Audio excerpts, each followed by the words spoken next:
Hey, Pardon My Take listeners, you can find every episode on Apple Podcasts and Spotify.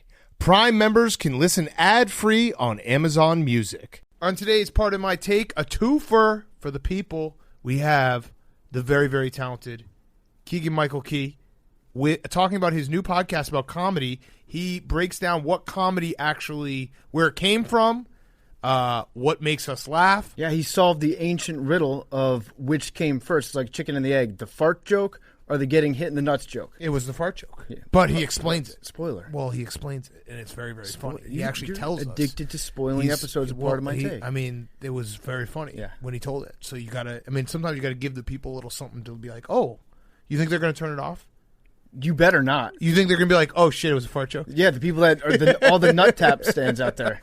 No, it was a very good interview, very funny guy. And then we have our good friend, Brian Koppelman. I said that during it, Brian Koppelman. I always do that where I say it in my head, don't fuck it up, don't fuck it up. You think about it too much. Yeah, it's like, Brian Koppelman, don't come. Yeah, shit. And then you come in 2 seconds. Brian Koppelman, creator of Billions, he actually had an episode that was essentially what happened today in Wall Street and Robinhood and all that. So we talked to him. He actually explains it to us very well. Like I love talking to a guy like that who's clearly smarter than us, but also not trying to bog us down with the nitty-gritty details. He talks to us like we're five. The only thing I don't like is he will not baselessly speculate on things until he's read up about it. It's like, come on, man. Lawyer self. This is the podcasting space. You need to make bold declarations that you're ignorant about. Yeah, so we have both those. We have Fyre Fest of the week. We're going to have a nice Friday show, taking you into the weekend, taking you into Super Bowl week. We already have a member of one of the Super Bowl teams ready to go for Monday's show. Before we do all that, though, the Cash App, go download the Cash App right now. The Cash App is the best app in the world. It links directly to your bank account. Super easy to use. You can send money to friends and family. You can send money anywhere you want. The Cash App is the best, and it's $10 for free. $10 for free when you download the Cash App. Use code BARSTOOL. $10 goes to the ASPCA. The Cash App, the Cash App, the Cash App. We love the Cash App. So go download the Cash App from the App Store, Google Play Store today, and get involved with the Cash App. Support us. Support the Cash App. Support the Cash App Studio. The world goes round. Okay, let's go.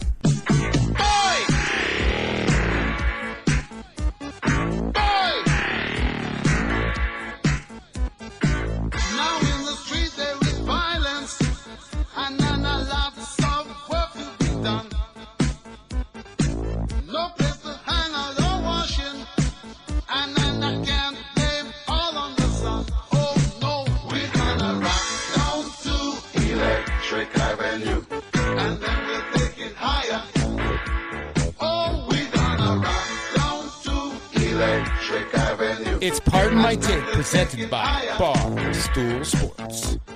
Welcome to Pardon My Take, presented by Cash App. Go download it right now. Use code BARSTOOL. You get $10 for free. $10 to the ASPCA. Today is Friday, January 29th, and this may be the last episode of Pardon My Take ever, because you are now listening to not one, myself, not two, PFT, not three, Liam, Bubba, not four, Jake, not five, Hank, not six, Billy, 6 millionaires who have gotten rich off of Doge Coin, GameStop, and AMC, and Nokia in the last 24 hours. BlackBerry, dude. We're going to retire. Don't forget about the trackball. BlackBerry's making a comeback, too. Goodbye, everyone. If Hot Topic, we're so rich. If Hot Topic was a stock, if Pacific Sunwear, I'm in on all the mall stocks. We're fucking rich. Circuit City, I know it went out of business. There's got to be a way I can get in that. I'm shorting Robinhood, though, when they eventually go live. I don't know what... I do know what's happening, but I also don't fully know what's happening because I'm not what you call smart. But it has been a hilarious day and a half. The little guys fighting back. The big fat cats on Wall Street are getting their comeuppance. You know what they're doing? They're heading for the hills. They are. We got you know what we're doing? You know what we're doing? We're circling the wagons. We're holding the line. Yeah. I don't know. Yeah, we're holding the line. The line of wagons. Yes, we're holding it. Billy, now millionaire Billy. Blockbuster, bro. It was 1 cent when I talked about it last time. It is now 7 cents. What? Let's go. I called it. You did. You called it. Billy is a blockbuster millionaire. I am long in Dogecoin though. I've had a number of assets that have been parked in Dogecoin. Excuse me, in the Doge space for a while now. So after 6 months, I think I'm up like 700%. And the brilliant thing about that is it doesn't exist. No, it's not a thing. But I put money into an account, and then now there's a guy that's like, hey, your money is worth 700% more now. Yeah. Stock gambling kicks ass. I don't think any of us have actually made any real money off of these last 24 hours, but it's fun to speculate what it would be like if we had, because that is just fun. And I love the idea that we maybe have a couple future, maybe more than a couple, future millionaires based off GameStop or Dogecoin. Like, this is what tickles my fancy. Well, it's that we get the idea we're going to make the funniest class of millionaires ever. Bitcoin too. Like Bitcoin, Dogecoin, GameStop, AMC. I need the quote-unquote trolls of the internet. That's not what I'm calling them. That's what the fat cats are calling them. To be the power players and shift the entire dynamic. And, like, guess what's going to become legal again? Vaping. We're also gonna mango jewel pods. Yeah, buying stonkas in those. Right. Jenkos will be back. Fuck yeah! I've been Hardy. I've been holding the line on Jenkos for years now. Yes, like I want all this shit to come back. No, it's awesome, and it's really no different than if you look back like 100 years, 150 years, the oil boom. You get a shitload of new money, right? These are the people on the Titanic that were being looked down upon by the old money, and guess what? The Reddit millionaires are going to be fucking hilarious. They're going to be like Jerry Jones. He's a Reddit millionaire. Excuse me, Reddit billionaire. He just happened to be born like 70 years before Reddit was invented. Yeah, think about it this way. Like Rockefeller, John Rockefeller. Well, guess what? A new Rockefeller was born today, and his name's Troy, and he lives in South Tampa. Hell yeah. Fuck yes. Let's go. I love how Ja Rule's getting involved in this, too. Yeah, no. Ja Rule was mad today. Scam. Ja Rule was like, yo, this is a fucking crime what Robinhood is doing. Do not sell. Hold the line. What the fuck? Ja Rule. And it's become like a Chappelle sketch brought to life. I saw this one dude. I don't know where they find these fat, old, sweaty, grumpy billionaires. They all look like they're like ink drawings from a Hunter S. Thompson novel, but they just roll them out of bed and they roll their greasy faces onto CNBC. And this dude was complaining that he lost like a little bit of money. He's not as rich as he was yesterday. And then the crying at the bottom of the screen said like, Ja Rule says all these guys are frauds. It's like, fuck yes. That rules actually. They do have a factory of those guys who all live in like either Long Island or Montclair, New Jersey, or like somewhere in Connecticut. They all have the exact same blue shirts, and they've got the Robert Kraft like white collar on the blue shirt. They might not have hemophilia, but someone in their family does. They definitely have gout. It's the gout crew. Undiagnosed type 2 diabetes. Yeah, they just roll them out to talk down to the little guy and be like, this is wrong. This isn't how financial markets should work. Fuck you, dude. I'm staying a little bit woke on it because these guys are too perfect. You know? Yeah. Like, it kind of rules that if you're old and fat and rich enough, they'll just put you on television to be the most hateable person. But when I look at them, it's like too easy of a mark for me to hate. I feel like I'm being manipulated. I'm just all in for anything that has our generation and the generation younger than us just kicking the shit out of baby boomers up and down the field. Because we've gotten the shit kicked out of us. It's time for us to start scoring a couple touchdowns, running up the score a little bit. And I know it's rigged. I know this isn't going to stand. They're going to figure out a way to fuck it over, fuck everyone over, and all the little guys are going to be screwed out of all their money. But today was a fun day on the internet because it felt like the tables had turned and everything had flipped for a second. Except for the fact that Robinhood just shut down all their trading and ruined it for everyone, and all the hedge funds saved their money. 6 words, 2 different phrases. Hold the line. We're holding the line, right? Yep. And then to the moon. If you say to the moon enough, you'll be a billionaire eventually. Yep. We're not leaving. We're not leaving. It's been a big day for just tweeting any random Wolf of Wall Street gift. Still here. Even though that guy went to jail. Leaving. But yeah, we're not leaving. They need to bring back retweets. You know what? Bring back Quaaludes. Yeah. I'm just going to say it. JFK said to the moon, though, too, and they shot his head off. That's true. Yeah. So be careful. I just got addicted to the retweets, because if you just retweeted anything that was like, you could just yell anything. It was like a super drunk party where you could be like, USA, just, fuck Robinhood. And everyone's like, yeah, dude, fuck yeah, you're on our side. I am on your side, but I also was addicted to the retweets. I'll admit that. In a weird way, it's kind of like it is bringing everybody together, and it doesn't matter if you're on the left or on the right. I think that there's like probably 50 people that we're all pissed off, that all of America is mad at right now. Yes. And it's actually great to have a common enemy. I was saying that the only way that the USA could come back together and like all pull on the same side is if aliens came down to Earth and started a war with us. Then we'd all be like, yeah, fuck you, we'll fight against you. I take that back. It's actually better just to have these sweaty weirdos in suspenders on TV that we can all get mad at. And Bub and I were talking about this earlier today. But do you think that today has been like the most active day on Twitter in the last year? No, probably Election Day or the day that the Capitol was stormed. Yeah. That felt pretty active. Yeah, that was pretty active too. But you should be able to bet on that. Yeah. On when Twitter's going to be most active. Yeah. That would actually be good, yeah. I think it's kind of funny when everyone is saying, like, the rich is stealing from the poor right now, but, like, them referring to the poor is, like you said, like, guys named Troy who are probably look just like me and are, like, 24 years old and, like, poor. they put, like, $200 in their GameStop. Right. Yeah. The real poor people are like, wait, what the fuck? Yeah, Wait, they're not poor very now? highly leveraged. Yeah, you're officially part of the proletariat if you went to a state school. Yeah. I don't know. This day was fucking fun. It was fun. It was just fun to watch on Twitter. It's fun to watch any of the people who like have. I just imagine Wall Street is just a big room that only a few people are allowed to go to, and it's just big levers, and they just hit it over and over. Like, oh, print more money for us, print more money. Oh, hedge fund, boom, more money for us. So to have the levers break Buffalo for just Wild one Wings. day, yeah, pretty Dubs. much. It's Yeah. pretty much it's the overtime lever. It's just the print more money. Oh, it's a quarterly again. We need to pay out our investors. Print more money. So for that to stop for 1 second was kind of fucking funny. It would be pretty hilarious if we reenacted Occupy Wall Street. If there was like Occupy Wall Street 2.0. But just online, but so we didn't have to get off our couch. Either that, or it was just like a bunch of just middle class people that went down there. Yes. Kind of like Woodstock when they revamped Woodstock, and the second time it turns into like a big corporate event where you've got like MasterCard stands set up to sign you up for a credit card in exchange for like a Phillies Blunt T-shirt. Yep. That'd be sick if we just all had like a middle class Occupy session down there. Yes. All right, so we're going to talk about it more with Brian Koppelman. Brian Koppelman in a minute. He explains it all. Billy, congrats on being rich on Blockbuster. We're all rich. We're going to talk a little sports in a second. Before we do that, a word from our friends at 3 Chi. You've heard us talk about 3 Chi before.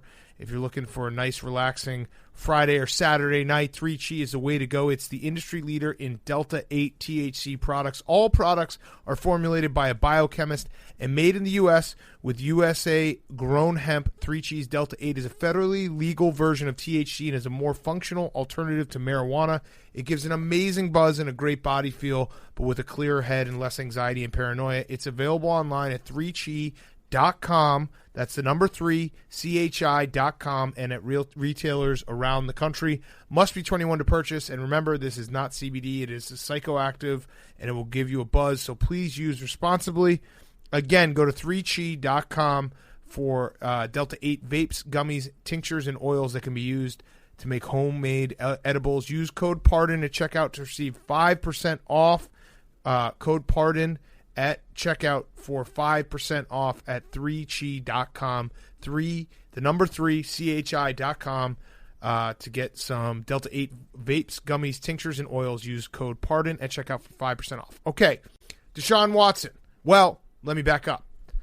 The Texans have a new head coach. It is David Culley, who you might remember from such hits as the Baltimore Ravens passing game these last couple of years. Yeah, and dynamic. And also the year that the Kansas City Chiefs had 0 touchdowns thrown to wide receivers. Now, their wide receivers weren't great, but he was the wide receivers coach. They did have Dwayne Bowe at the time. They did have Dwayne Bowe. Bowe Was good. But yeah, that was the He's also Alex 65. Smith. It was the Alex Smith days. So my favorite conspiracy is that I'm seeing this report as being a stopgap to get them to Josh McCown as their head coach. Oh. Because they interviewed old Joshy boy as the head coach. They were like, we might give this to Josh. They're saying that David Culley is like going to be the interim head coach. Maybe they've accepted having Deshaun Watson walk out the door. And then when they need to rebuild the franchise, you get Drago immediately in the door. And to me, that's a Jack Easterby, because I know that Josh McCown, he's a big not jacking off guy. Jack Easterby, when he was like meeting with the McNairs, he was like, let's pray for our next head coach. I feel like Josh McCown is that guy. Yes, yeah, absolutely. Because, I mean, yeah, you end up on a plane to Omaha. Yeah. I thought you were going to Detroit. Uh-huh. I'm looking at his resume right now, and I'll give him a benefit of the doubt, whatever. Good luck to him. I'm not rooting against him. But a red flag, I'll throw it out there. He was a wide receivers coach in the NFL from 1994. Just wide receivers. That's the only thing he coached. 1994 to 2010. It's passing league. Feels like a long time to be a wide receivers coach and not get a promotion. So he's an expert. He's an expert at wide receivers. He's a wide receiver whisperer. He is. With wide receivers like Hollywood Brown. Mm-hmm. And that's about it. I'm trying to think of any other good wide receiver. Des Bryant. Des Bryant. Yeah. Oh, no, he was a wide receiver for the Eagles, so Fred X. Okay. Yeah, Yep. great. He did that. T.O. T.O., that ended up really well. He made T.O. Kept You that just gotta- team together. That's what you need, is when you hire a guy like this, you need to have one claim to fame. Uh-huh. Like he made T.O. T.O., even though T.O. was very much T.O. before he got to the Eagles. Is there a quarterback that's like demanded a trade that's been at the stature of Deshaun Watson in history? Jay Cutler. Jay Cutler Yeah. was a Pro Bowler. No, I mean it's been. I don't think so. It's. I'm trying to think of I'm going through in my memory. Brett Favre was a lot older. Matt Stafford right now is obviously going to be traded. Mm-hmm. Jay Cutler. That's Jay Cutler. I think Jay that's Cutler, the only one. Drew Bledsoe when Tom Brady took over, got traded. Yeah, I mean it's not like a long list of guys because Peyton Manning, he got cut. Free agent. They released him. And Right. Yeah. Right. So yeah, it's not a long list of guys. Deshaun Watson definitely is the youngest, best of that group. I don't know, what do you give for him? That's the thing too. Is I saw the Bears. There was a tweet that was like the Bears are planning on being heavily interested in Deshaun Watson. Okay. And I want to have a 6-pack. What about this? What the fuck are you talking about, Bears? What about this? What about Matt Stafford for Deshaun Watson and 2 first-round picks? God, that would suck for Matt Stafford so bad. Yeah. Jesus Christ. That would suck for would, Deshaun Watson so bad. Loses, everyone loses. Yeah, I don't know what it's going to take to get him. He's got a no-trade clause, too, so he can kind of pick his destination a little bit. I guess it would be such a... The Bears would do it, too, because they would give up 4 first-rounders. You could have just picked them. Mm-hmm. But no, you and then that's the thing is, it's a very odd thing for Deshaun Watson to demand a trade knowing how much it will take to get his services. So you're essentially saying, I want to be traded to a team that then will give up a bunch of draft capital and then hurt my ability to play for a winning team. In a way, yeah. He's almost kind of shitting in his own house and then buying the house. He must really hate Houston. Yeah, but don't you think if you're a team that has to trade, let's call it 3 first-rounders, that's a lot. That is a lot in terms of impact players that mean something to the cornerstone of your franchise. When you're drafting, when you're giving up, if you look at teams that are successful in the NFL, they don't go many years without missing a first-rounder, whether they're picking or they're not. When you look at teams that are just abject failures, it usually can be number one point, be oh yeah, they missed 3 first-rounders in a row. Yeah, but they sucked. There's no shortage of teams out there that will convince themselves that they're 1 quarterback away. Right. You know? I'm just saying it's a very interesting dynamic because he is kind of ruining his own house before he gets there. Yeah, but I think he's good enough where it won't really be that much of an issue if he can find a team that he likes. And a smart franchise. Smart franchise. But then when you look at smart franchises, not that many of them will be in the market for a quarterback. And not many of them will do a trade where it's a lot of draft picks for Deshaun Watson is an incredible talent. Deshaun Watson is worth a lot. There is a point where you're fucking yourself over and you're like, what? Why would we trade for this guy with 4 first-round picks? I don't know if that's what it is, but if you're like, hey, I wouldn't do it for 4 first-round picks, would you? Me personally, yeah. You would? Yeah. No chance. You could draft a quarterback with. I think that you would be screwing yourself so royally over for the future if you give up 4 first-round picks. I'm in win now mode though, Big Cat. There's a championship window, and you got to hit the window. And then you got to pay him too. I mean, I know he's got a big contract, but you got to pay him. I wouldn't do it for 4.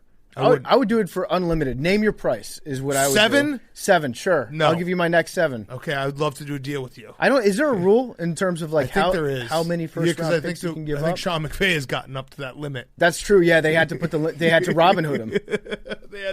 They'd be like, hey, dude, you can't keep They just throttled trading him. every single pick. All right, anything else? I hope he just goes. I hope he stays in Houston for a little bit, just so we can get another 6 months of Photoshops. Yeah.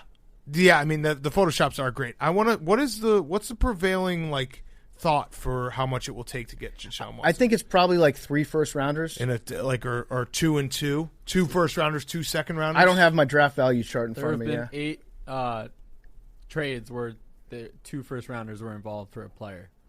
Okay, you want to list them? Khalil Mack to Chicago. That jury's out. Like, I mean, obviously the Bears' defense is great, but it does hurt that they don't have first-round picks. I would do that again, probably. Laramie Tunsil to Houston from the Dolphins. Wouldn't do that again if you're the Texans. Yeah, definitely wouldn't do that again. So that's so let's call it 1 for. We want to call it 1 for 1. But Would you do the Khalil Mack trade again? But they might because they might get those picks back. From No, but that doesn't count. I'm just saying it. No, that doesn't count. You rented Deshaun Watson and Laramie Tunsil together for a year. No, that doesn't count. This was July 7th, 2020, so if something happened this year, it's not on here. Ricky Williams to Miami, 2002. No, probably they wouldn't not. do that Although again. the Wildcat was sweet. Yeah. Jamal Adams to Seattle this year. Definitely wouldn't do that again. Uh-huh. Jay Cutler. Although to Chicago. you also have to take you have to take into account that if you're the Jets and you have more first round picks, that's giving more fireworks to JPP. You're going to screw those up. It's best if you don't have them. Yeah. The Cutler one, I might. We gave up Kyle Orton as well. I don't know. It didn't work out, but I also for 2 first round picks. All right, let's put that in like you the got side to the pile. NFC Championship game. Right. And I mean the defense was still good for a few And you years got there. Johnny Knox out of it. With He did Great fantasy guy. break his thumb on like the team that I thought was the best Cutler team when he was playing his best ball. So I'd do that again actually. I remember being so excited. I was in my Avalon RIP and just being like, whoa, this is sick. Jalen Ramsey to the Rams. Okay. Jury's out, I guess. Yeah, I guess the Rams might do that again. Okay. I think the football team also gave up essentially that much to get the second pick to take RG3. Keyshawn Johnson to the Bucks. Okay, they won with defense. Like, they didn't win with Keyshawn Johnson. And then Joey Galloway to Dallas in 2000. Yeah, it's really never worked out, has it? Right, that's what I'm saying. This is different. and we're talking about 2 picks, not 3 picks. Like, I just think there's a point where I would do it for 2. I don't know if I'd go more than 3. I'd do it for 2 and maybe a couple second rounders. This is different, though, because it's happening now. You know what I would want to do is I'd want to minimize the hurt to as small a window as possible. So I'd be like, hey, we'll give you our first, second, and third rounder this year and a first rounder next year. Okay. So it's like the future, in 3 years now, we have all of our picks back. So you're kind of hurting yourself for maybe this little small period. I think any team that trades a consistent amount of picks for the future, like you're really, like look at the Texans this year. They're kind of fucked themselves. Now, do they do cash considerations in the NFL ever? Like, what if a team was like, we'll give you 2 first round picks and we'll pay half of J.J. Watt's remaining salary? Okay. I could see a franchise like the Texans, like a cheapish franchise that might not have all their shit together in front office, just being like, toss in Brock Osweiler and we're good to go. Well, it would be interesting, the Cutler trade, Orton was thrown in. Obviously, Kyle Orton, I love him, but he wasn't, a franchise quarterback. But you could throw in, like if you're the Jets, you could be like, we'll trade you Sam Darnold. You know what I mean? Sam Darnold and 2 firsts. I don't know. At least gives the Texans a jumping off point for what their future might be. Yeah, or a head coach. Or a head coach. Andy Reid. Or GM. Andy Reid to the Texans. They keep the enemy. Texans send Deshaun Watson, and the Texans take Patrick Mahomes. Would you trade, if you were the Kansas City Chiefs, would you trade Patrick Mahomes for Deshaun Watson if the Texans also threw in 3 first-round picks? Wait, say it again. Deshaun Watson for Patrick Mahomes. Yep. The Chiefs also get 3 first-round picks from the Texans. No. Okay, bold. I wouldn't trade Patrick Mahomes for anything. Nothing? I mean, you're pretty much guaranteeing that you're going to the AFC Championship Yeah, I game for know. the next 15 years. I know. I actually had this thought the other day. Do you think maybe not every time, but do you think Ryan Pace has at some point shed a tear while watching Patrick Mahomes? Just a little cry. What kind of car does he drive? I definitely would cry. Because we all joke, everyone makes a joke at Bears fans' expense. Oh, you could have had Patrick Mahomes. Well, let's be honest. I couldn't have done anything. Mm-hmm. Ryan Pace literally could have done something. Do you think I would cry a little bit. He probably has. Just He's a probably, little. in a moment of truth. Like maybe his wife walks in and he's just like, no, it's just dusty in here. It must be allergy season. Yeah. But it seems like allergy season only happens when Patrick Mahomes is in the playoffs. Do you think that John Gruden is looking at Deshaun Watson? A little bit. Because this is like a wet dream for John Gruden. Yeah.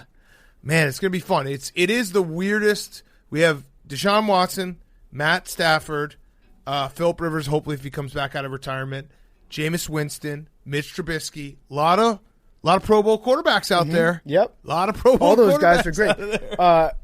Yeah, it's going to be a wild offseason. It's going to be one of those things where next year there are going to be so many quarterbacks in new places and so many first-time head coaches coaching teams. Yeah. I think there are like 7 first-time head coaches that will be leading teams next year. The guy from the Eagles, I like his story because he basically got hired for his first coaching job because Todd Haley saw him wearing a Mountain Union shirt at the YMCA. Right. And how come no one's talked about Todd Haley this offseason? We should get him back in the circuit. Todd Haley has a proven track record of success everywhere he goes. Yes, we should get him back in there. Absolutely. All right, who do we do first?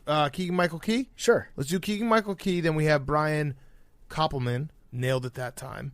Afterwards, we might cut this out before we do an ad real quick, PFT. Billy, why are you asking Kevin Bonner if you can carry a gun in a casino? No, it's not for me. It's not for me. Okay, that doesn't make it any better. Yeah. No, okay. You're laundering somebody's gun question? No, we can keep this.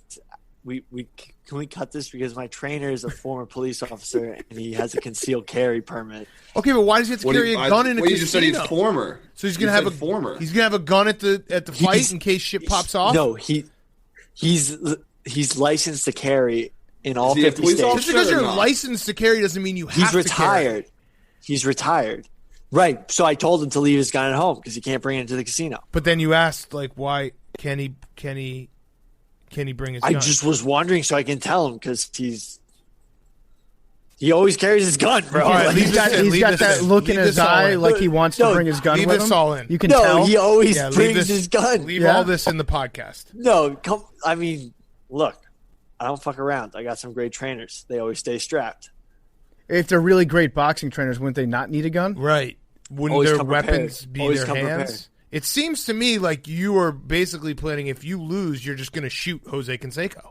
No.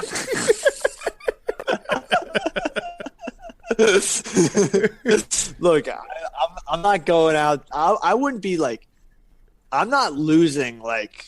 No. Like a chump. You're going to shoot his ass. No. No. The thing is, think about it. Like for me to lose this fight, it would mean he'd have to knock me out because Right. I'm legitimately That's the way I've typically been how you trained. lose Like, a fight. or but Yeah. I'm not losing a split decision because I'm going balls to the fucking wall. or find a way to steal the gun from the cop and empty the clip before. No, dude, I'm not. It actually sounds like Billy's planning an Ocean's 11 style heist at the casino. Billy's like, "Hey, can I? Is it okay wait, if you I can't bring a gun into a casino? Can I What are bring you talking about? Can I bring a gun Dude, and a small dude. Asian gymnast and an old guy that's really good at impressions? Dude, the if he fuck?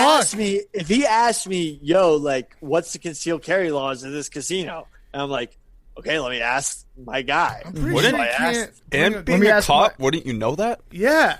Oh, No, good but point. Former cop. Former Former cop. cop. he's a retired police officer. Got it. He's the man, though. Don't give him No, a I hard mean, time. yeah, I he wouldn't is say he is literally the man. I would not He's say a cop. anything won't give bad him a hard about him. time. The dude wants to carry his gun 24/7, 365. I'm not saying bad Bro, shit about him. dude. He literally can't go anywhere without his gun. You know what? It's just you guys don't understand. Oh, just No, we understand. Just curious how much No, you fertilizer understand. I'm allowed to bring into the No, it's not boxing like arena. that. It's not like that. It's for personal protection. All right, let's do the ad. We're going to keep all this in. Just everyone pretend like they didn't hear that. Don't tweet anything No, about that at Billy. Yeah. Yeah, but Billy, you know what? You should actually bring with you if you really want to keep that motherfucking thing on you when you roll to the casino. Bro, I bring don't some. have a gun license. I'm doing an ad read right now, Billy. Bring some Roman swipes. Bring some Roman swipes to the casino. Most guys have tried different ways to last longer. You know what you should do, Billy? You should take Roman swipes and just wipe them all over your face, so you won't feel a thing if you get hit. Boom. Exactly. Figured out a way to hack boxing. But thinking about baseball doesn't always work if you're trying to last longer.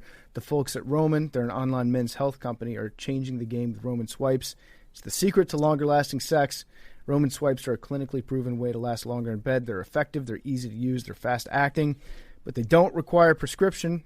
Roman can ship swipes to you in discreet, unmarked packaging, and each swipes packet is small enough to hide in your wallet for whenever you need it. They're super easy to use. Just take the swipes out of the packet, swipe it on, let it dry. You're good to go. That's it. So go to GetRoman.com/take. Get your first month of swipes for just $5 when you choose a monthly plan. That's GetRoman.com/take. And now here's Keegan-Michael Key. Okay, we now welcome on a very, very special guest. It is Keegan-Michael Key. He's got a new podcast out. It's called The History of Sketch Comedy, and it's an Audible original. Fascinating idea, something I don't think anyone else has done, where it's a combo of, a podcast, but also skits and sketches. Great to have you on. I guess the first question I had to ask was, is there a part of you that you're actually ruining comedy because you're explaining the joke in a 10-part podcast? That is a really good question. I'm glad you asked that. That's fantastic. I am of the belief that you can't ruin it by analyzing it. It's funny. It's W.C. Fields. He's the one that said, he goes, I can't tell you why I can't tell you what I can tell you what's funny. I can't tell you why. And my thing is, part of my fascination with comedy has always been trying to figure out the why, trying to figure out the science of it. But I think that the science of it still, the way that jokes are constructed and sketches are constructed, you still don't always know what the person's going to say, even if you know what the construction is. And you actually, guess what? You already know the rules because it's just storytelling. Any story that was read to you as a kid, any story you read to your kids, there's a certain way that things are set up. So what happens is, when you're in a movie and you hear that guy behind you who goes, okay, yeah, no, she's gonna break them up. Mm-hmm. Okay, like you're watching a movie about two guys who are in a band and then one of them meets a girl and you go, oh boy, here she is. Okay, she's the one who's gonna break them up. Mm-hmm. That guy, you get pleasure from that because you know what the movie is, or you know the trope of the movie, or you kind of know the direction the joke's going in, but you don't really. Right. You don't know exactly how it's going to be executed. Look, they're going to run a jet sweep. But which guard is going to pull? I don't know yet. You know what I mean? Or is the center going to pull? I don't know yet. So the origin of this whole thing was my wife Elle and I having conversations about jokes over the years. Okay. So that's how this thing came into being. Yeah. That's fascinating to me. One thing I've always wondered, I don't know if you touch on this in your podcast or not, but when people laugh, why do we laugh? And I'm not talking about like the mental recognition of the joke or the unexpected punchline that hits you in a different way. I'm saying like physiologically, like why does my chest convulse and why do I make this weird sound out of my mouth when I think that something's funny? So it's crazy. You asked me that question just made me realize how much of a nerd I am. There is a philosopher. I can't believe this is happening. I get to actually answer this question after all these years. Yes. There is a French philosopher named Henri Bergson, or you and I would say Henry Bergson. And Henri Bergson believed that there's this social contract that we have with each other, this malleability that we have with each other. Like, when you walk down the street and you and the other person go the same way. Yeah. And you go, oh, excuse me. So you go, excuse me. He goes, excuse me. Then you both go the same way. Then you go, oh, sorry. And you go the same way again. And then the next thing that happens is you go, it's a release. It's a release from the fact that you broke a social mores, right? If two straight men get too close to each other, it's like, oh, sorry about that. That's where laughter comes from. The interesting thing is when we're babies, we don't laugh for that reason. When we're babies, we laugh out of joy.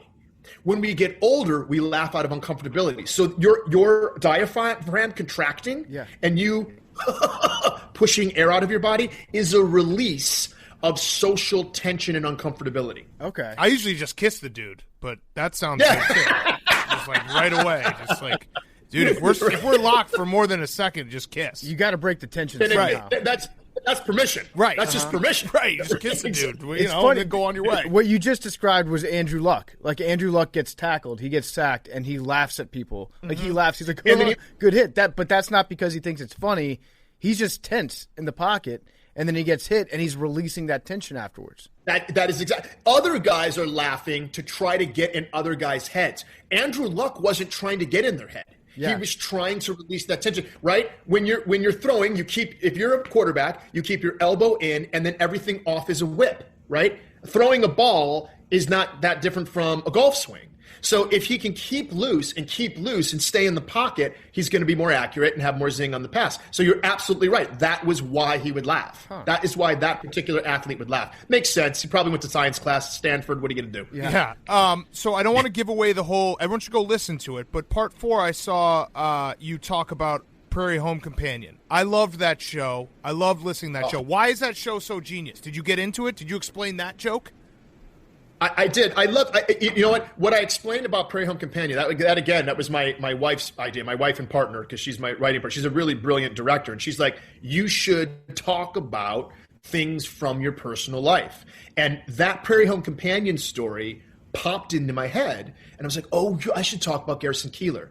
So what makes that stuff work is the running order of the show. Mm-hmm. So sometimes, not necessarily even laughter, just the running order of the show. Like you're like, oh, and now a song's coming.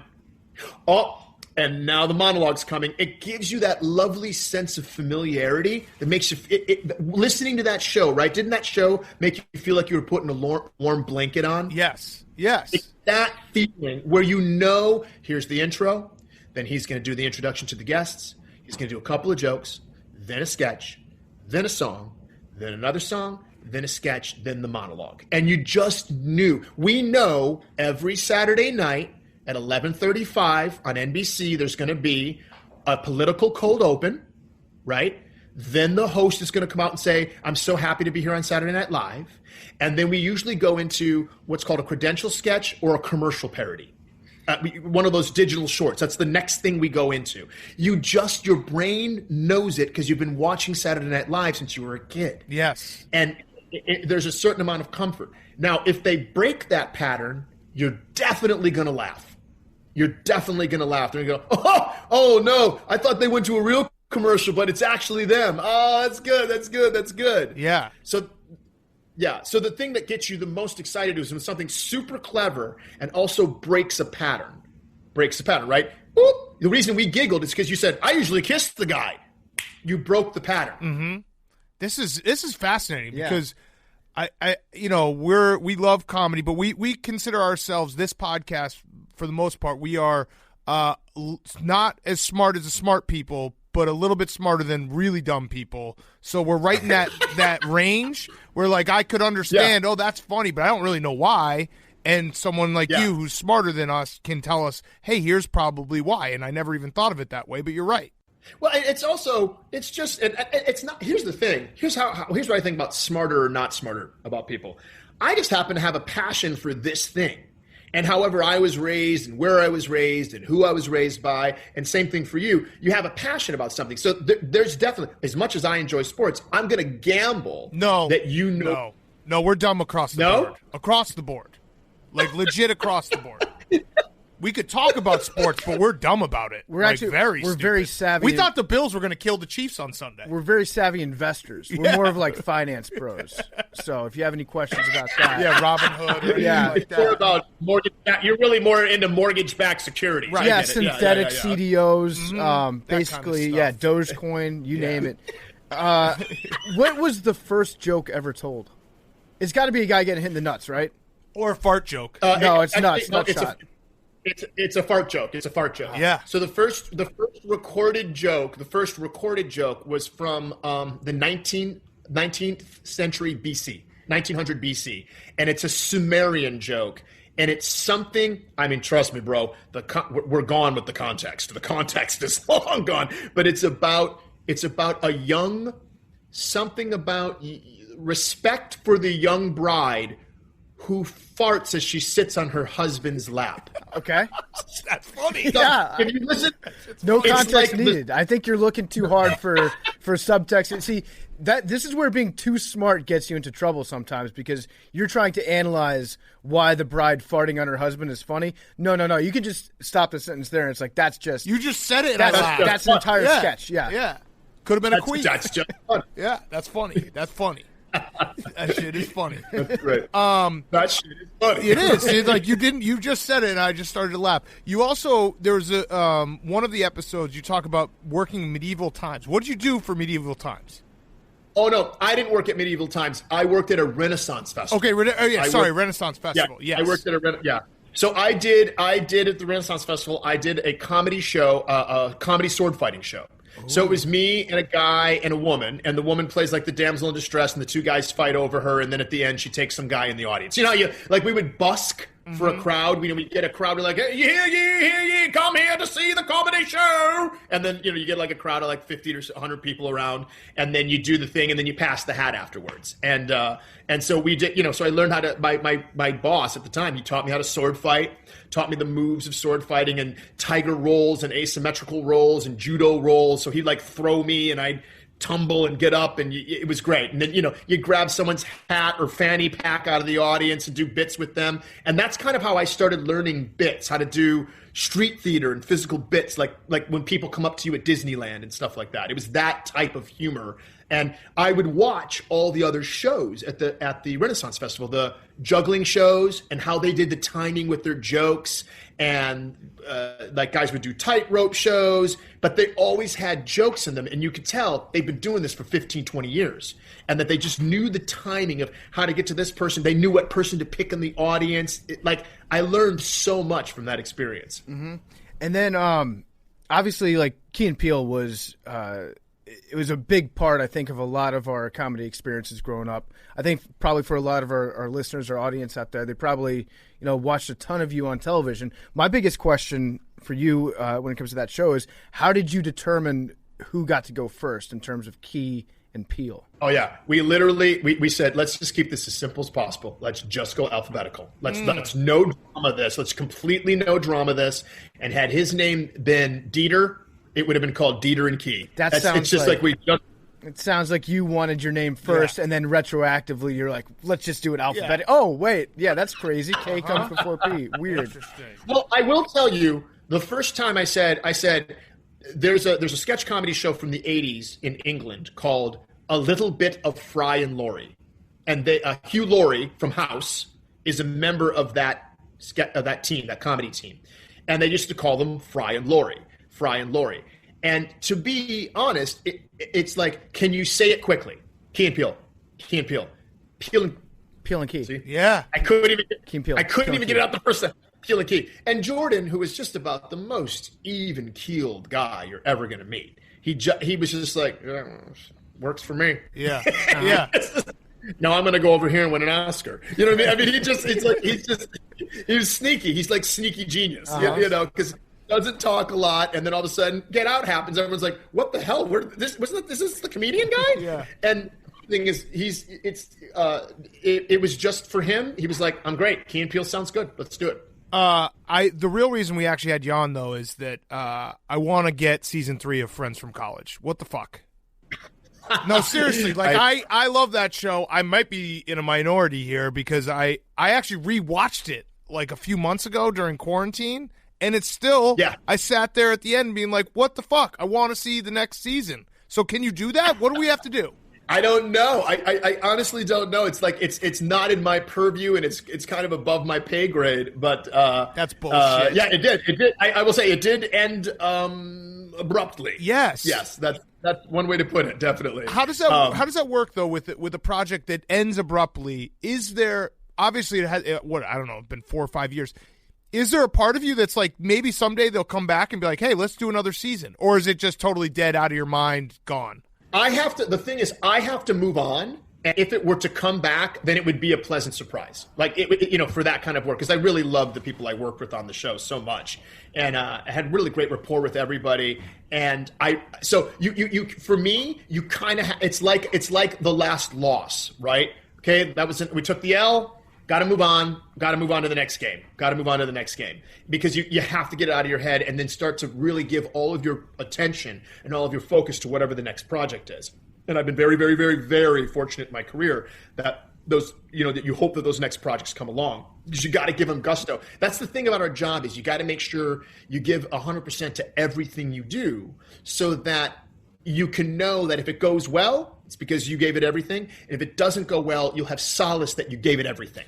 See, I need it to be more like sports, though. I need you to be able to be like, I'm holding out until they do another season. Like I will not do anything else until they do another season. I need some backing here. It's funny because you could hold out, but then what happens is Netflix will go, but here are the algorithms.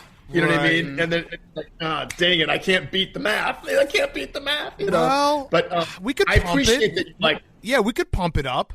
I mean, we basically have just made everyone millionaires, billionaires from GameStop, which actually we had nothing to do with that, but we could pump it up. Mm-hmm. Everyone go watch Friends from College. I highly recommend it. 2 seasons on Netflix. Get the algorithm going, and you'll do another season. Guaranteed. There you go. Maybe, who knows? For free. You never know. For free. You'll do another season for free. Right? No? Out of the question. I'm sorry. Now I have to put my foot down. I mean, as much as I love those guys. So you're all holding out for money then? Yeah. All right. So you're all holding out for money. All right. That's got it. That's fine. I would do it again for money. I've always wondered about you, because you obviously are a trained actor. You're a very passionate speaker. So when you talk, you speak with a purpose. And a lot of your comedy comes, I think, from the inflection that you put on the words. But you're also a writer. You're a comedy writer. I was wondering about your process when it comes to writing a sketch, whether it's for Key and Peele or whatever it is. And if you know that something's funny after you read it out loud, or if you know something's funny just by writing it down. For me, being a performer primarily, it's always about you have an inkling that it's funny when you read it, but the proof is in the pudding. It's when it's delivered, because you don't ever know exactly how it's delivered. The interesting thing about plays, or this Audible series for that matter, is that it is being written to perform. That's what we used to say about Shakespeare. People, be like Shakespeare analysts would be like, and then what he meant here by this phrase was this, and what he meant about this is his reference to the Teapot Dome scandal, or to the gunpowder plot. I don't know. Nobody cares, bro. I just want to see, does the good guy win? Mm-hmm. Yep. Does Hamlet kill his uncle? what you know what I mean? Do Romeo and Juliet live? That's all we care about. And no, they do not live. Spoiler. But you hope and pray that the performer can make it interesting enough that you think, are they going to live this time? That would, So what interestingly happened in the podcast, or in the series, is that my wife, she wrote most of it. She's a really brilliant writer, and has been writing for years. She wrote most of it, but she's also writing for my voice. She's writing for what she thinks will be fun for me. She's like the offensive coordinator. She's going, "Oh, this will be a fun play," and I'm Brady, right? So so she's Arians and I'm Brady, and but she'll sometimes write something and go, "I'm going to write this, and I know exactly how what the inflection and the syntax of this phrase is going to be. Yeah, I know how he's going to say this, and then I'll say it, and then other times I'll try to surprise her, so that it's this really great collaborative effort between the two of us, because she's going, she hears me in her head. And then she starts typing based on my rhythms and my inflections. Yeah, what I was thinking of specifically was the substitute teacher sketch, and the word churlish, right? Because when you see the word churlish on a piece of paper, it's not funny. It's a plain looking word. It's kind of like an oatmeal word. When you say it out loud, though, and that's the best punchline in that entire sketch. And it's not even a punchline. It's just you saying an English word with a funny inflection on it. Right, and it's interesting. That line is one of 2 improvised lines in that scene. Every other line in that scene is written. That line, insubordinate and churlish, is improvised. And to be honest with you, I think I improvised it in the moment, because it was literally in the moment I had discovered something about the character right then. Right then, I was like, this guy was in the military. Was my thought. And then I went, insubordinate. Mm-hmm. and churlish, because you would only ever hear the word insubordinate from a sergeant. Right. You know what I mean? He went AWOL. He was subordinate. And then churlish, I got to tell you, just came out of my mouth because of what you just, like, it wouldn't have been written on the page. No one would think to write that unfunny of a word on a page. Yep, right. You know, so it just kind of came out of nowhere. And so when writing sketch, really, or writing the series, it's the same thing. It was just pretty much a 10-hour monologue. So she's writing this little moments inside the piece are little sketches. And she's like, he would enjoy this. Oh, he's good at doing that. So very often you come up with ideas of what would be fun for you. Mm-hmm. And as you're writing it now, I don't know. Jordan wrote the East-West Bowl All-Star sketch from Key and Peele. I imagine as he was writing it, when you come up with a name like Jack Marius Tectheratrix or Le Carpatron Duke Marriott, that he must have found it funny in the moment. I imagine him going, yeah, right. You know, but then the execution enhances it. Yes. I'm a simple guy. If you show me a video of someone puking, I laugh. Why? Because again, it's something out of the ordinary. It's breaking up the social contract. Nobody would do that. No, if you see it, it's when things bend. Here's another thing from Henry Bergson. When things bend, we giggle. When things break, we laugh. So falling on a banana peel, boom, and then straight on your ass is a break. That's not a bend. Slipping on a banana peel, slightly humorous. Right?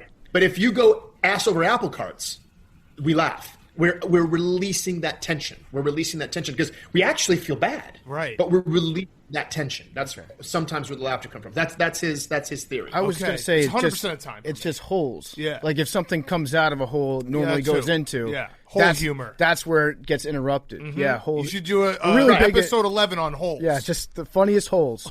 What do you think is the funniest hole? The funniest hole? Yeah. HOLE? Yeah.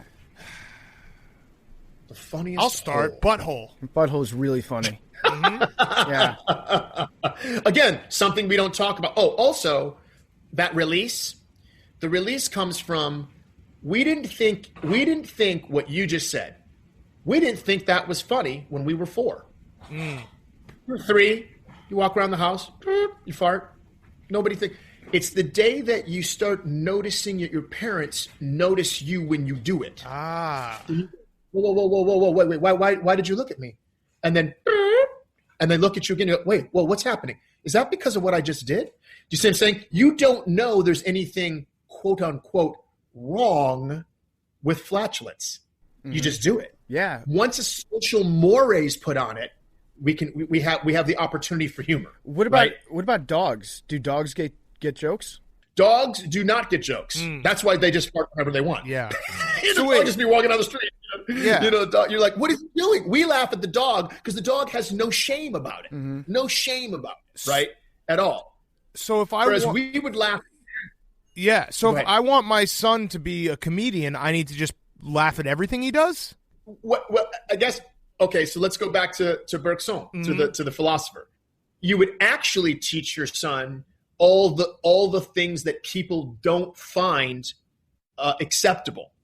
And then he'd want to do it. That it's the sounds taboo terrible. That sounds like the worst parenting ever. Do that.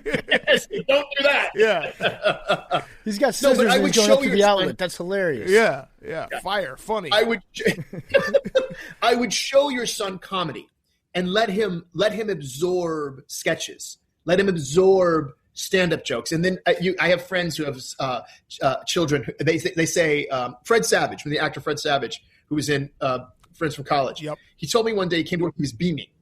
And I said, what's going on, Fred? He goes, my son, August, he said, he just has this appreciation for humor, and it just lights up my heart because I watch him starting to get jokes and understand jokes. So if you expose your son to jokes, my feeling is that he'll start to figure out the architecture. Mm-hmm. He'll start to figure out why it works, or he'll start to be able to disseminate the difference between the setup and the punchline. And it's really apparently a fascinating thing to watch a child start to understand humor. Yeah. Get jokes. I just realized too that when he was a baby and he would puke, I would laugh every time. So he probably will start puking all the time. No joke. He'd might do puke that. on me and I'd laugh. Is there something about it? What about Jackass? Why is Jackass funny? Oh, good question. Because I think that Jackass, people have varying opinions about it, but I honestly think that you could show Jackass to anybody that's ever lived in any society, in any civilization, and they would laugh at it. I agree. It's the most basic thing. It's that thing. The only wrinkle with Jackass is that they are voluntarily and willingly doing it to themselves. Yeah. But if you take that part out, if you take all the preamble out, that I think you're absolutely right. From the Sumerians to today on Pardon My Take, it's just primal. All right, Keegan-Michael Key, this has been awesome. We really appreciate it. You have to come back on at some point, and maybe, hopefully, when we can actually do interviews in person, you can sit with us for a while. Since you're in New York, we're in New York. But everyone go listen to his new podcast. It's out, The History of Sketch Comedy, an Audible original, 10 parts, fascinating stuff. We really appreciate your time, man. Thank you guys so much for having me on. Yes, I'd love to be able to do this in purpose. That'd be great. Thanks, man. Awesome. That interview with Keegan-Michael Key was brought to you by our great friends, our new presenting beer sponsor at Coors Light. We love Coors Light here. The big game is right around the corner, and everyone's pumped not only for football, but for the commercials. Coors wanted to create the most refreshing ad of all time, so they're bringing it to a place that no big game commercial has ever gone before, into your dreams. That's right. Coors has been working with world-renowned dream psychologist Dr. Deirdre Barrett and a team of visual artists to make it happen. They conducted an experiment where participants watched a refreshing, trippy 2-minute video, then fell asleep to an 8-hour-long, relaxing audio soundscape. Crazy enough, it actually worked. They actually dreamed refreshing Coors ads. Finally, you can drink while you're asleep. That's the only downside to falling asleep is I can't chug beers. I don't even yug when I'm dreaming. Not anymore, because I watched this video and that's all I'm dreaming about, just Coors Light. I'm flipping my hands. My fingers are working like when you see dogs pause, pretend that they're running in their sleep. My hands are just opening up can after can after can of Coors Light. The mountains are always blue in your dreams. That's what I'm saying.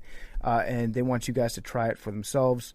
There's nothing more refreshing than Coors Light and Coors Seltzer, except maybe a really good dream about them. So starting February 3rd, you can experience the first big game commercial that you have to fall asleep to watch. Watch the virtual dream stimulus from the comfort of your bed and dream your way into your very own big game commercial. Go to CoorsBigGameDream.com.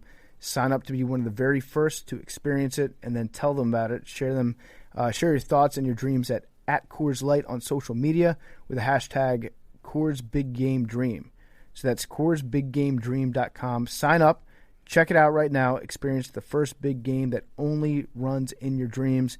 Celebrate responsibly. 2021 Coors Brewing Company, Golden, Colorado, and Fort Worth, Texas. Now, here's Brian Koppelman. And now for something completely different. Okay, we now welcome on our good friend. It is Brian Koppelman. He's got a Koppelman. I don't know why I said Koppelman. Brian Koppelman. He's got you watch Billions. You've been on a million times. I don't have to introduce you the same way. We wanted to have you on because the financial world is in ruins. Twitter is aflame. Everything is upside down. And you kind of predicted all this, right? You're the Simpsons of this scenario. Well, you know, Levine and I, obviously Dave Levine, my partner in Billions, and I, in our writer's room, we've been watching this stuff bubble up. And yeah, I mean, this year we had a little run where Axe, in the first half of the season, the half that aired, you know, has been even in the scene commenters on, right? We have Axe at the head of Goldman Sachs about buying his digital bank. And that's because Axe sort of starts to see where all this stuff might be going and is aware of this stuff. But to me, the hilarious part has been just everybody. I mean, you guys have seen it, like these thousands of people coming up with billion scenarios to include this whole thing. And you both understand the mechanics of how to short things, right? Because I know trying to explain that even on the show, where like the 4th episode of the first season is called Short Squeeze. And it was so hard to find a way to explain what this means to sell something short. So I've loved the sort of financial literacy now that like people are talking about Robinhood and this shit, the way they talk about betting lines. Like, you know how if you explain to somebody who's not a betting person, how hard it is to even explain the over under to somebody. Right, right. Totals, or like someone calls it an over under and someone else calls it totals. And the third person is like, what the fuck are you guys talking about? That's what this has always been like. But it feels to me like now people are kind of understanding the language of this, and maybe part of that has to do with that they've watched our show a little bit. Yeah, so we do understand it, like we're smart guys, but if we weren't able to understand it, you tell us what has gone down in the last 24 hours as you see it, and then we'll fact check you when you're wrong. Good. No, I mean, this is the thing, right? Like you guys, this isn't what I do to make my living, but I had to become really educated in it in order to tell stories about it. Like I was just interested in, Dave and I were both just interested in people willing to kind of put it all on the line the way that these hedge fund people are willing to. But this whole idea of short selling, the best way to explain it, and I was able to explain it with props and a couple of people at home, is if you want to bet that the price of something will go down, there are a couple of ways you can do that.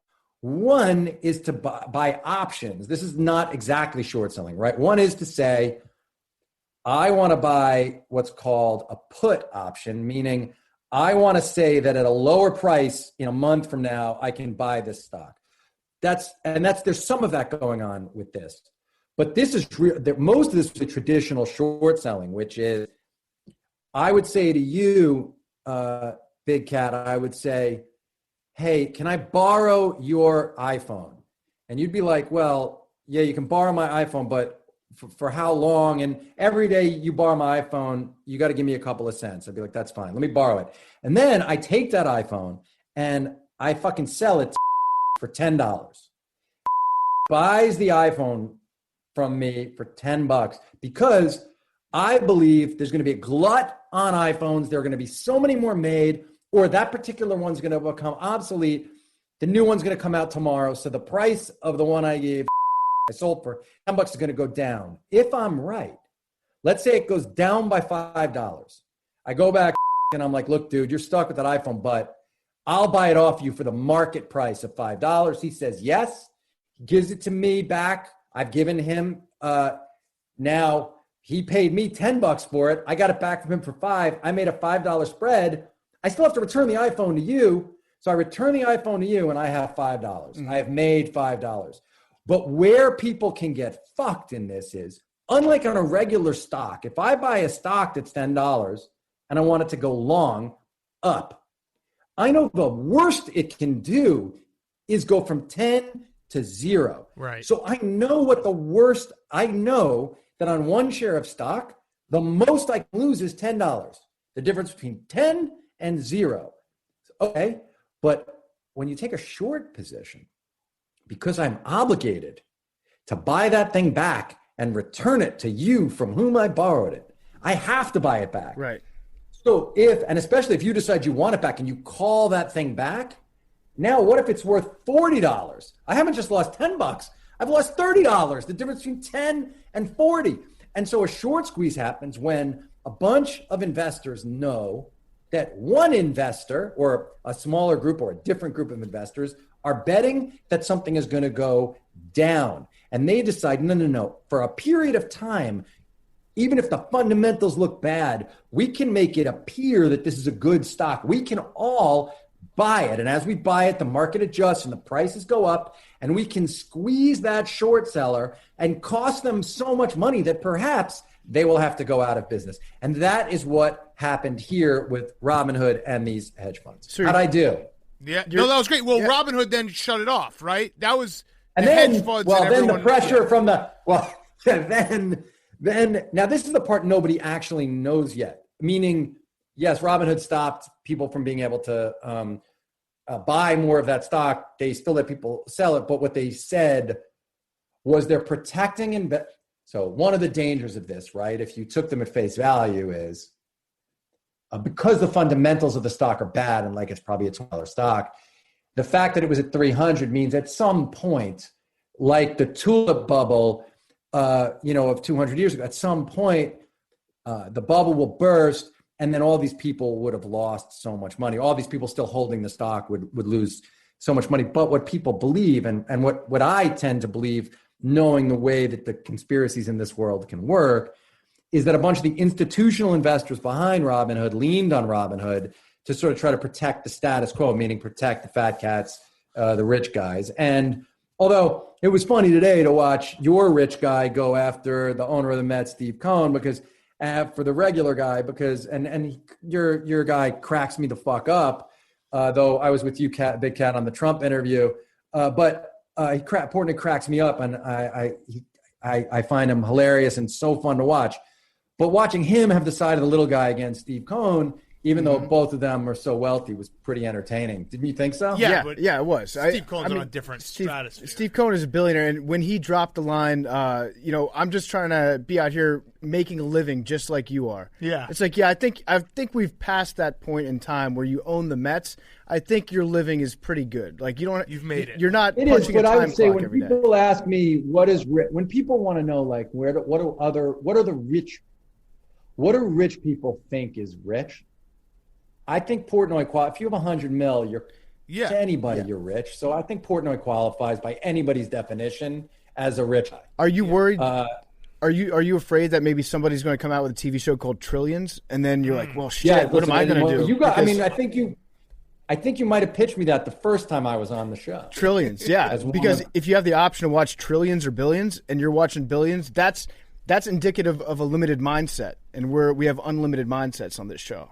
That's clear that you do. But listen, if Trillions needs any kind, when they get that thing together, maybe they'll need some sort of a consultant, and maybe they'll find a little role for Dave and me to play. We'll just contribute what we can up at that Trillions level. So what about the idea that I pitched you yesterday, that I wrote about on Barstool, which is that maybe in a future season, Bobby Axelrod gets he shorts Olive Garden, and then he gets his fattest friend to go with him, and then just eats all the breadsticks and soup, knowing that the stock price is going to go down. Listen, a beating.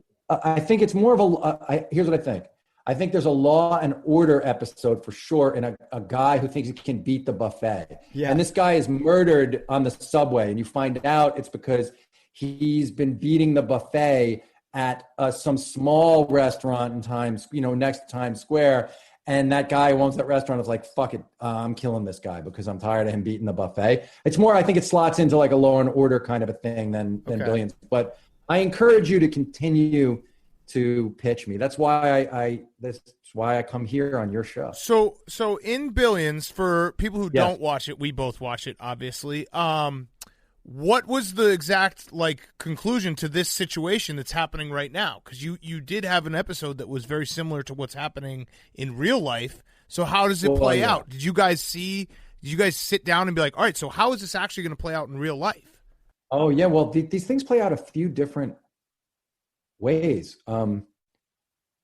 There's a great, I can't remember the name of the book, but it's fucking great about these two. That's a great book too. But about Bill Ackman and Carl Icahn, both huge multi-billionaires. And they had a giant war over this company that Ackman thought was a multi-level marketing scheme. And watching the way that kind of short, the Herbalife, right? Yeah. They were arguing about Herbalife because Ackman was publicly shorting it. And another example of that is Tesla. Mm-hmm. There are some very famous guys who've shorted Tesla and continue to short Tesla and have lost billions of dollars of their funds worth because they think it's a con. And Elon has taken shots at them online. And although it's not officially a short squeeze, but he, every time that stock goes up, he's killing these guys who are short on the stock. So it can go one of two ways. Either in the end, here's what happens often. If the person short is in that position because they really believe it's a con, like Enron is an example where there were short sellers who, even as Enron was going up, they realized that it was a scam, like really not just a bad company, but they realized it was actually a fraud. If you know in your heart and your head, like, oh, that's a fraud, you might be able to withstand losing the money for a really long time, because when it shows up, you're going to make an absolute insane fortune, billions of dollars when you're right.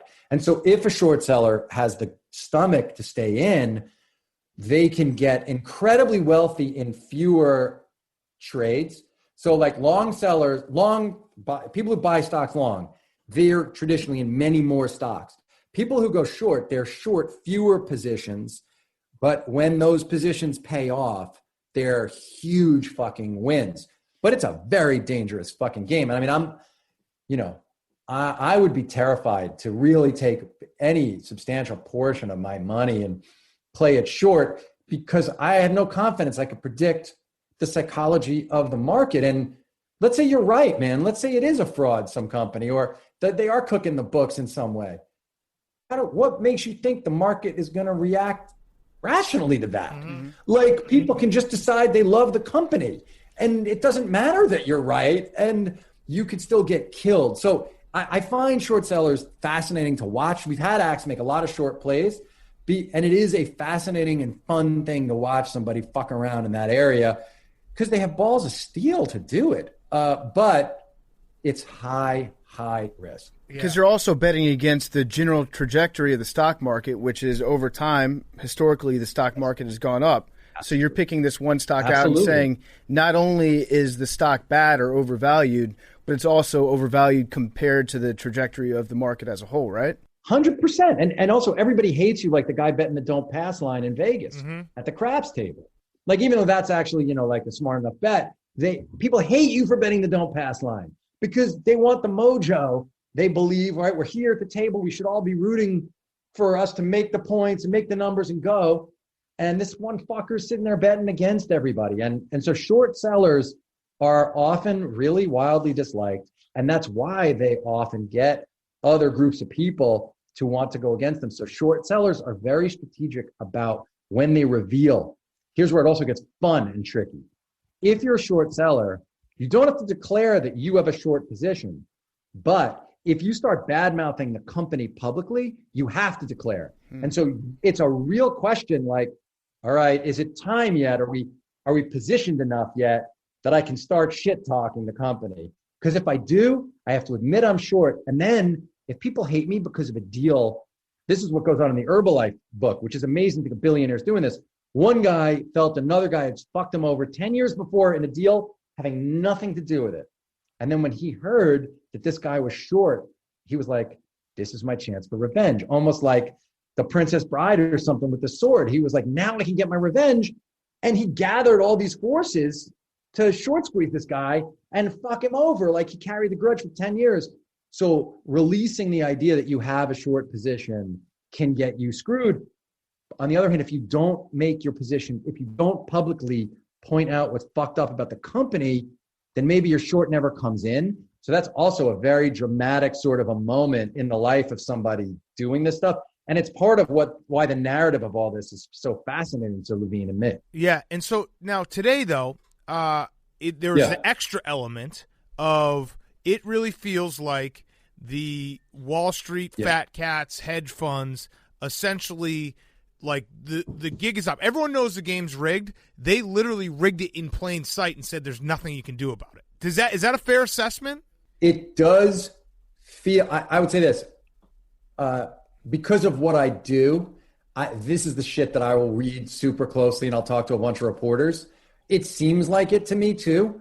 I really do want to talk to the primary reporters and be like, what do you think? And then I'll probably get to talk to a couple of the investors around it and piece it together. Yeah, man, everything I know about this tells me, like, everything I know about these people tells me that they were all like, hold on a second, like the Dukes, almost like the Dukes in Trading Places being like, turn those machines back on. Right. It's like they're almost, you get the sense that the fat cats are doing that.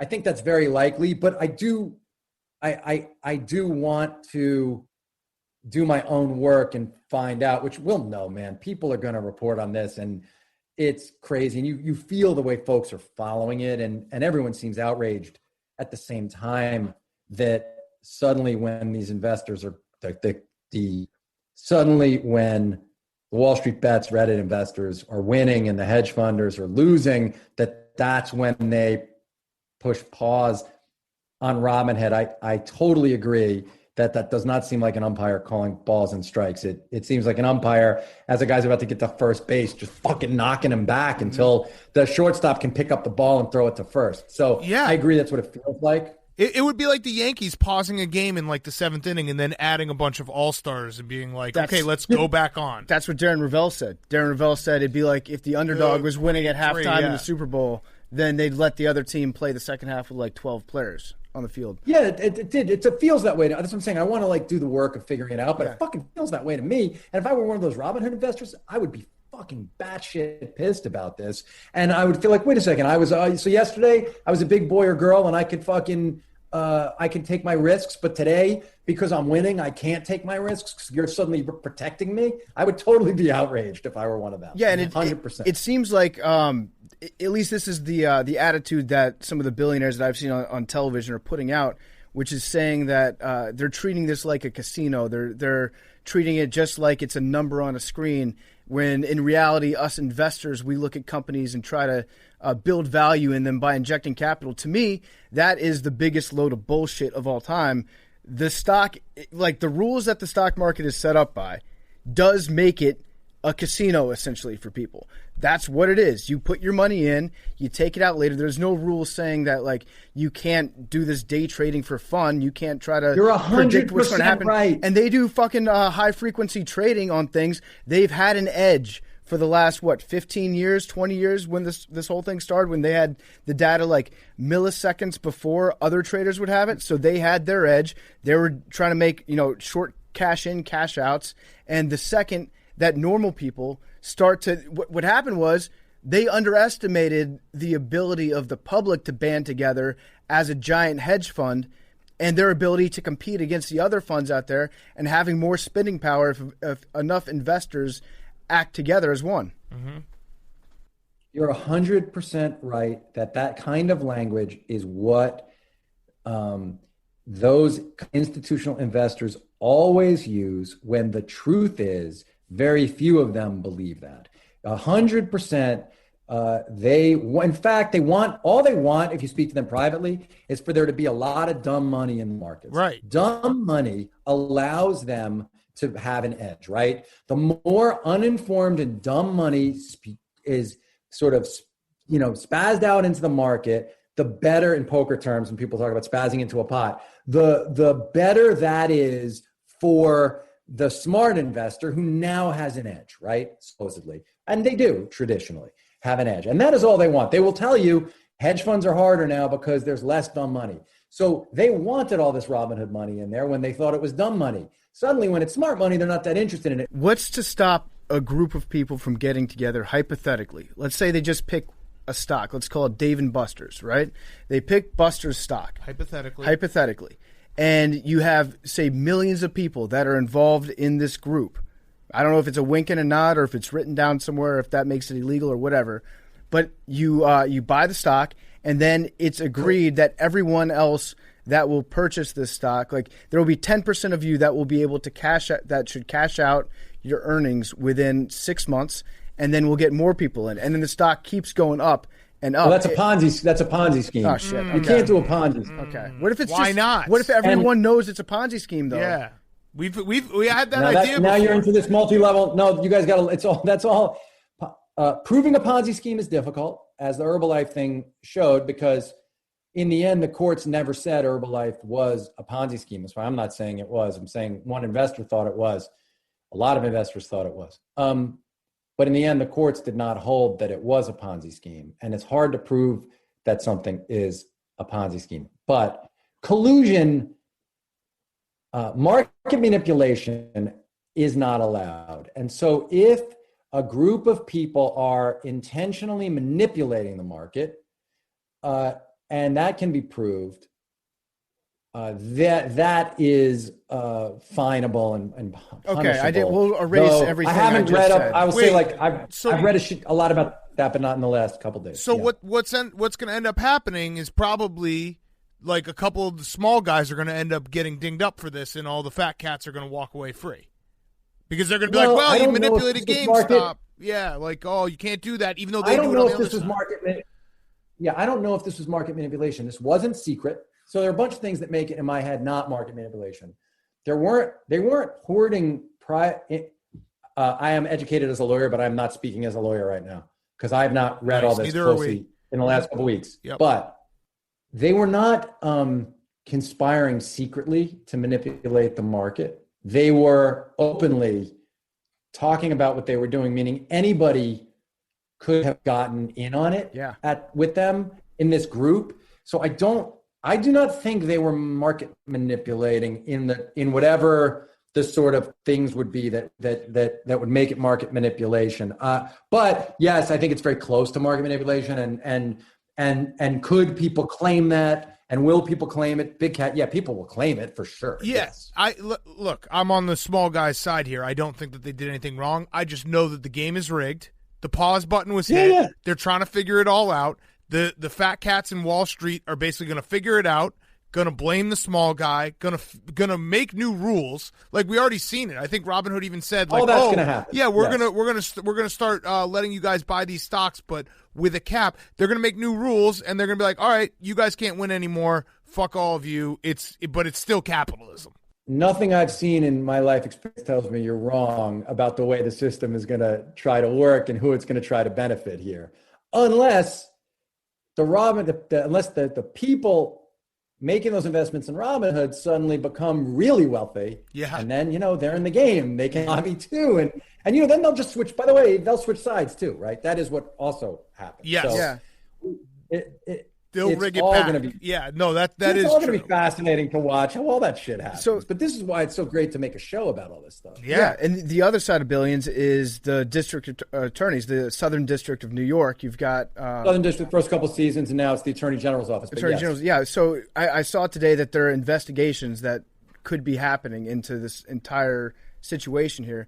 But if you're writing about those people and how they're able to go about investigating this fraud, if they're looking at market manipulation on the side of the hedge funds, like what do they have? What power do they have?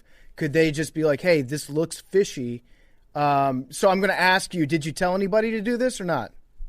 Well, the market manipulation would be on the side of the Robinhood investors, I think. And what you would say about the other people is that that's just like in shutting down Robinhood. I'm not sure what the cause of action is, but it's like fraudulent collusion and depriving these people of their opportunity. I mean,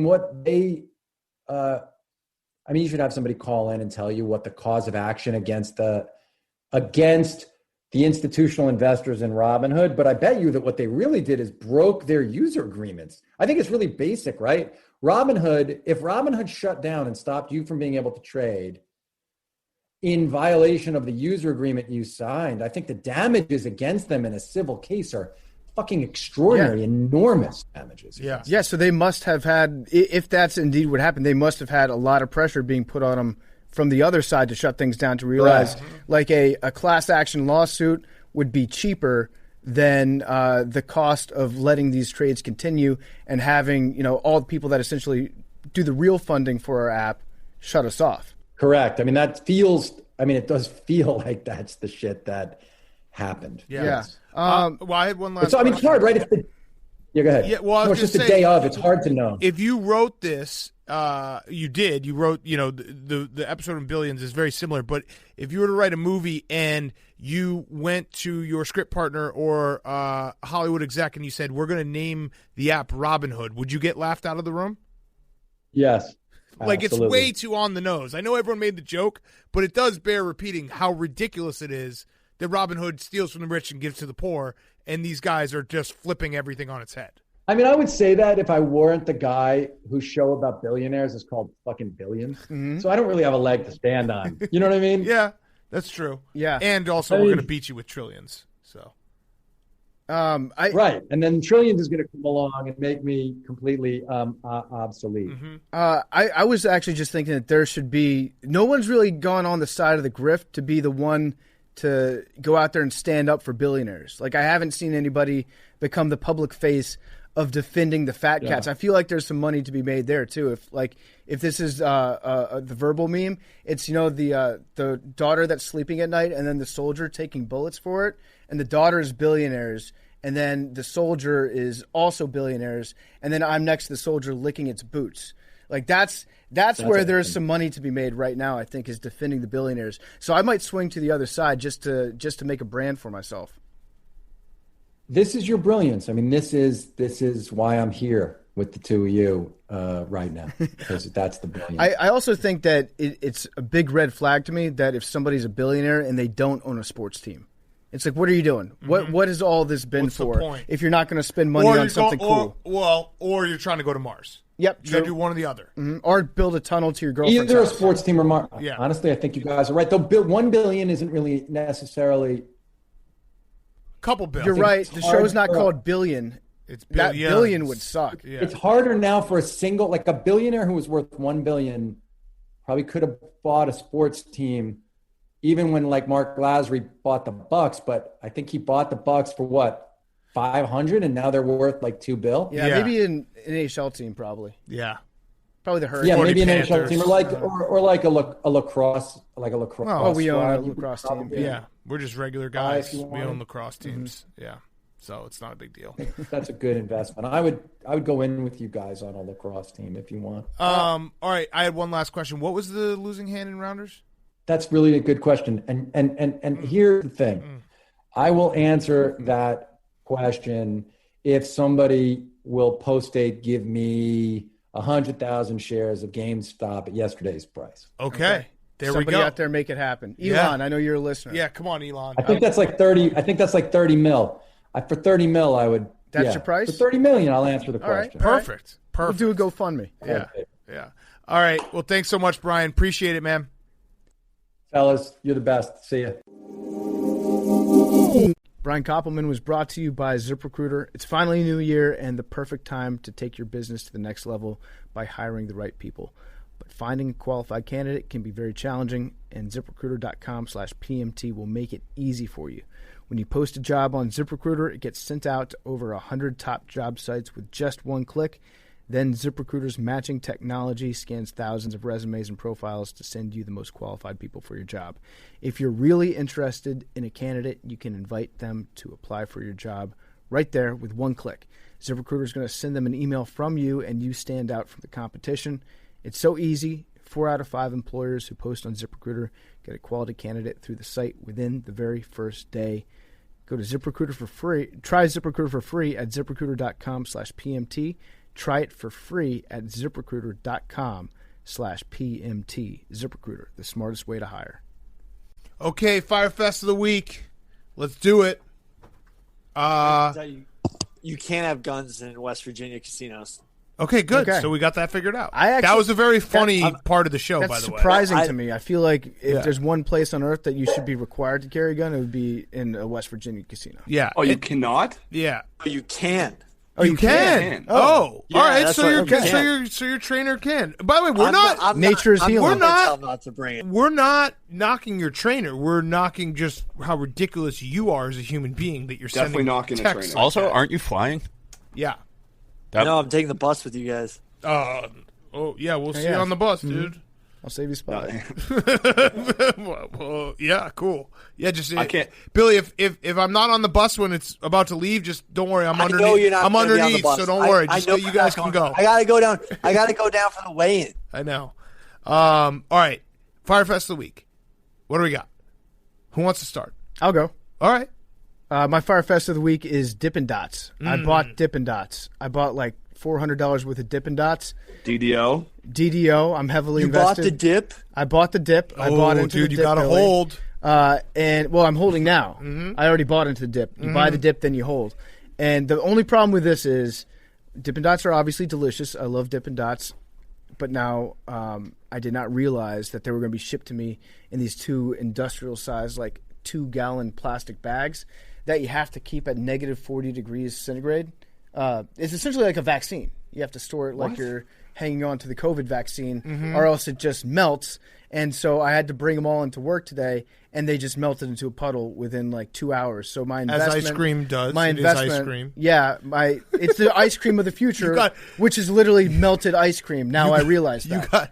You got shocked by ice cream. I got shocked being ice cream. I didn't. Well, no, I didn't because I thought -40 is crazy. I thought that and it's -40 Fahrenheit. I think. Yeah, but it was in a styrofoam cooler. Eventually, that runs out. Yeah, but most ice cream you take out of the cooler, and then if you don't finish it all in one sitting, you put it in the freezer and it's good to go. Our freezers don't get that low. That's why I was saying it's like a vaccine. Yeah. It has to be stored in a very specific environment. So that's pretty much why Dippin' Dots never worked. Yeah. That, and also no one goes to amusement parks anymore. But seriously, like if you can't buy it and freeze it in your own freezer, then it doesn't work. No, but that's how they get you because it makes you always want more. And every time that you see it, you're like, oh my God, I got to get this. Yeah. I might never be able to have it again. I can't, like the old meme, like we have Dippin' Dots at home. You go home and home Dippin' Dots is just a puddle of sad liquid in a plastic bag on the floor. Yes. So I guess I don't want to say I wasted $400 on Dippin' Dots. Nah, but it's the memories. It's the memories we made along the way, and I learned a lesson, which is Dippin' Dots is a depreciating asset. Yeah, absolutely. Who No wants to go regrets. next? Bubba. A couple of weeks ago, I ordered a new pair of shoes, kind of just like impulse bought them, and I have a pair that looks like almost identical. Like I don't know if I just forgot or something. Yep. But and if you like the original, yeah, I like to that's do, kind of what I was thinking. It's but a dad like, move. I like to do that. Yeah, but also it's like Dunks, and they literally make them in like every single color. And I bought a pair that's like almost identical to one that I have. I buy the same pair of shoes. Like that. If I like a pair, I'll just buy it again. Yeah, but you know what? Now you have one that's clean all the time. Yeah, like true. One you can wear to work, and then one for special occasions. Yeah. All right. Yeah, one for play, one for party. Billy, what do you got? I had to take an HIV, Hep C, and you have Hep AIDS B test. Yeah, but no, that's the thing. Like when you take the test, you're like, I don't have it, but then there's part of you that's just like, yo, there is a chance every time you take a test. Yeah. So what'd they say? What? So I'm negative. Okay. Well, yeah. Right, good. Frogs don't carry HIV, so Yeah. you're in the clear on that. No, but it's just like, have you ever gotten a test for HIV? Yeah. I mean, isn't it just an STD test? No, it's not. You get some blood tests. I mean, I had to do it for the boxing, but it's just like nerve wracking. Right. Because you were like, Anyway, okay. hypothetically, like Right. anything No, I is got possible. you. So your Fyre So- Fest is you don't have AIDS. So if Billy took a pregnancy test, he'd be like, "Am I pregnant?" Yeah. There's always a chance. He's not. He did not dispute that. PFT. What was the No, outcome, I mean, Billy? there's always a. Well, the thing is, I Right, think so some you're- dudes can piss on a pregnancy test and it comes up with a false positive. Okay. Like, I think that is a thing. I think that's a sign of cancer. Oh. Okay. Yeah. Billy is, sure. believe it or Here's not, our not a doctor. At it again. No, I'm serious. That's the thing. No, I we read. know you're serious. That part we know. It's the Okay, that I'm just none of saying, it's just- actually true. There's always a pot. Like, I don't know. Like, imagine if I got a false positive. That'd be like fucking scary. Right. For pregnancy? Anyway. Yeah. Okay. Jake? Over the last 24 hours, I can't stop shocking myself. Whoa. What Why? are Because you saying? keep listening to yourself swearing? No, I mean, I was just sitting on the do couch. you do push-ups or something? We were working from home this week, and I just sit on the couch. Everything I touch, I just shock myself. Are you an X-Man? It's annoying. You have a crazy rug? No. I don't know. Okay. I think there's... It's shock season, is what it is. It is. I used to be very scared that I every think- time I would get out of my car and fill up with gas, that I would ignite the side of my car with an electric shock. On Wednesday, maybe I shocked the world with my words. Yes. Oh. Yeah, you did. You know what you need to do? What I do is I just wear rubber socks everywhere. Rubber socks. Yeah. It's the best way How to much do I have to it. donate to watch Jake do 3 chi on camera? For podcast? Billy's what? already spending How his much do I have to Jose donate? money. Yeah, Billy, how much of your hypothetically, let's say Jose I money win a have big you fight. spent? How much have you spent? I don't spend any money really. Yeah. Okay. Hank, your Fyre Fest. My Fyre Fest is plug related, so I'll give you this chance to opt out if you want. No, we're opting in. Play All right, Barstool. so Play Barstool were coming out with a. I gave you a chance. But this is. I thought you were gonna say weed, like weed plug related. No. I mean, I gave you the chance. This is a legitimate Fyre Fest, though. It's not like me plugging just a plug. Oh, of course not. So No, I mean, I do that. I gave you the opportunity. Sometimes I do it. Sometimes this is actually what like my biggest Fyre Fest of the week. Davey Day Trader, our boss, he does a daily stream. We built a Davey Day Trader Play Barstool game. It's ready. We were talking about launching it this week, but we postponed it to next week. So it's like we're going to be promoting it during the fight and stuff. And then today, because of all the stuff that was going on, today was supposed to be like the first day that it aired and launched and was talked about. And Dave had like 45,000 people watching him this morning and like 30,000 people watching him today. And he didn't say it. You're Homer Simpson selling your pumpkin futures in mid-November. Mm-hmm. Yeah, so that was just one of those things. I saw those numbers and I was just like, fuck, like that's obviously not going to be the case, next week when it launches. But it was just, that's my Fyre Fest. You never know, though. You never know. Word on the street is true. Dave and Buster's might be popping next week. True. Mm-hmm. But yeah, you got to admit that's a fair Fyre Fest. Yeah, no, that is a very fair Fyre Fest. It was. I saw his stream. It was fucking crazy. It would have been nice. It would have been nice for him to like in the middle of that be like, "Hey, go download the app." Were you furiously texting him? No, God no. All right, my Fyre Fest is that it just dawned on me this week that we should be heading to Tampa on Sunday, but we're not. It just sucks because Super Bowl week is always one of the highlights of the year. Not only because it's fun to be somewhere a little warmer, except for the year we went to Minnesota, but it's also like there's definitely a group of people that we don't see all year long, and then we see them during the Super Bowl. So yeah, that sucks. Dan Marino. Yeah. It's Urban always, Meyer that one time. It's always great to sit down next to like Vinny Testaverde talking to you about Firestone tires for 30 minutes. I miss it. I do. I miss it. There's something nice about Super Bowl week, and also it's the one time a year that we get to do. We get to feel like we're in real world when we show up to the house the first day. We're like, oh, this place is sick, and then we remember that like 45 people are sleeping on the floor. Mm-hmm. And we were going to get kicked. We were actually going to sneak into Media Day this year by building like an army of people that look like us. Yes, remember the robot that? army. Yeah, yes. fuck. Yeah, You could have just sent me as the real Big J. okay, Jay. Cool, cool What? that you get credentials. You think they would kick me out? No, probably not, because they'd Yeah. be like, "What is he going to do?" Ask him like, "What's your plans? How do you think the big game's going to go?" No, you forgot the talk about. Yeah, talk about the big game. Yeah. Mm-hmm. No, they would definitely not kick you out. I think they would know. They'd hire you. They'd be like, oh, "Wait, is that Jake from Part of My Take?" Like, yeah, he's. What is he gonna do? He doesn't even swear. Yeah. Yeah. No, you would definitely go. It would be actually. You know what? That's what we're doing next year. Sending Jake? Yeah, and just having him be a regular reporter. We could do totally that, yeah. owning them. Be like, we got our fucking exclusive, idiots. I think Jake and Billy together. Yes. No, Dude, Billy would get kicked out. Yeah. Instantly. But why would they kick me out? Because you're Billy. You would speak. Do they think? What would they think I would do? Billy, you asked an NBA Finals player. How does it feel to be the first loser at 3 different levels? Yeah, that's right. Yes. Oh, man. All right, numbers. 8. 10. 99. 18. 20. How many days have we done this? I have a list. 33. Yeah, no, it's incredible that we haven't gotten it right. Only Liam and... Oh, no. 41. 41. Great. Good. Lorenzo Neal. Love you guys. See you on Monday. Oh, wait. Whales. You can fit 6 people in a whale's vagina. Sick.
It's Pardon My Take, presented by Barstool Sports.